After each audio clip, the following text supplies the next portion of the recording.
Ever turn on your Explorer's AC and only get a face full of warm air? Let's break down what's really going on.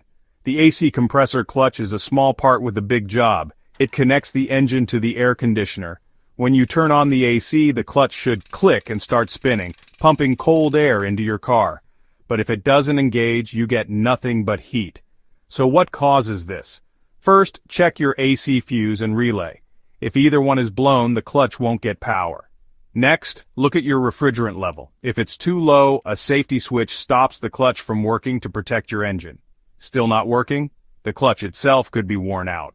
Over time, it can fail and needs to be replaced. Sometimes the electrical connector or wiring gets loose or damaged, so make sure those are plugged in tight. Here's the bottom line. 9 times out of 10, it's either a simple electrical issue or low refrigerant. Always start with the basics: fuse, relay, and refrigerant.